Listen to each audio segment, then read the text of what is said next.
نحمده ونصلي ونسلم على رسوله الكريم اما بعد فاعوذ بالله من الشیطان الرجیم بسم اللہ الرحمن الرحیم۔ پیارے دوستو، آج سورہ اخلاص کا تعارف، مضامین مختصراً سماعت کیجیے گا، خود بھی سنیں اور آگے شیئر کریں، توجہ کے ساتھ سنیے گا۔ سورہ اخلاص ایک قول کے مطابق مکی اور ایک قول کے مطابق مدنی ہے۔ رکوع اور آیات کی تعداد اس صورت میں ایک رکوع 4 آیتیں ہیں۔ سورہ اخلاص کے اسماء اور ان کی وجہ تسمیہ، مفسرین نے اس صورت کے تقریباً 20 نام ذکر کیے ہیں۔ ان میں سے 4 نام غور سے سماعت کیجیے۔ نمبر 1، اس صورت میں اللہ تعالیٰ کی خالص توحید کا بیان ہے، اس وجہ سے اسے سورہ اخلاص کہتے ہیں۔ نمبر 2، اس صورت میں یہ بتایا گیا ہے کہ اللہ تعالیٰ ہر نقص و عیب سے بری اور ہر شریک سے پاک ہے، اس مناسبت سے اسے سورہ تنزیہ کہتے ہیں۔ نمبر 3، جس نے اس صورت سے تعلق رکھا وہ غیروں سے الگ ہو جاتا ہے، اس لیے اسے سورہ تجرید کہتے ہیں۔ نمبر 4، اسے پڑھنے والا جہنم سے نجات پاتا ہے، اس بنا پر اسے سورہ نجات بھی کہتے ہیں۔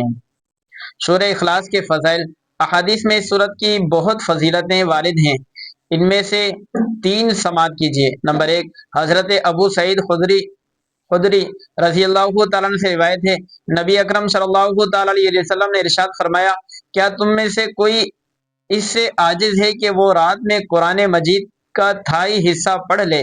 صحابہ کرام رضی اللہ تعالیٰ عنہ کو یہ بات مشکل معلوم ہوئی تو انہوں نے عرض کی، یا رسول اللہ صلی اللہ تعالیٰ علیہ وسلم، ہم میں سے کون اس کی طاقت رکھتا ہے؟ آپ صلی اللہ تعالیٰ علیہ وسلم نے ارشاد فرمایا، سورہ اخلاص تھائی قرآن کے برابر ہے۔ پیارے اور محترم دوستو، سورہ اخلاص ایک مرتبہ پڑھنے سے 10 سپاروں کا تھائی قرآن پاک پڑھنے کا ثواب ملتا ہے، یعنی 3 مرتبہ پڑھیں گے تو ایک قرآن پاک کا ثواب ملے گا۔ کتنا بڑا اجر ہے، کتنا بڑا ثواب ہے۔ نمبر 2، حضرت عائشہ صدیقہ رضی اللہ تعالیٰ عنہ فرماتی ہیں، حضور صلی اللہ تعالیٰ علیہ وسلم نے ایک شخص کو ایک لشکر میں روانہ کیا، وہ اپنے ساتھیوں کو نماز پڑھاتے تو سورہ فاتحہ کے ساتھ سورت ملانے کے بعد سورہ اخلاص پڑھتے تھے۔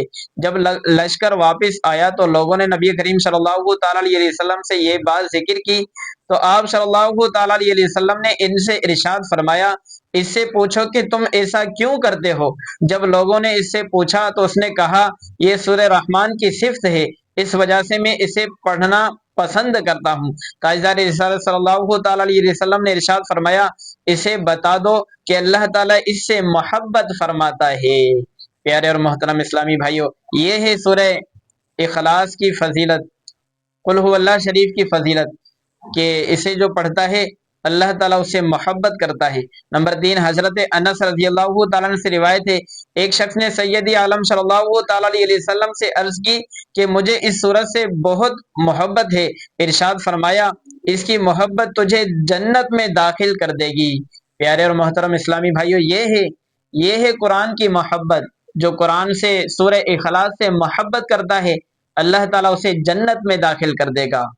نمبر 4، تفسیر ساوی میں لکھا ہے کہ جو شخص گھر میں داخل ہوتے وقت سلام کرے اور اگر خالی گھر ہو تو حضور اقدس صلی اللہ تعالیٰ علیہ وسلم کو سلام کرے اور ایک بار قل هو اللہ پڑھ لیا کرے تو انشاءاللہ عز و جل فقر و فاقہ سے محفوظ رہے گا۔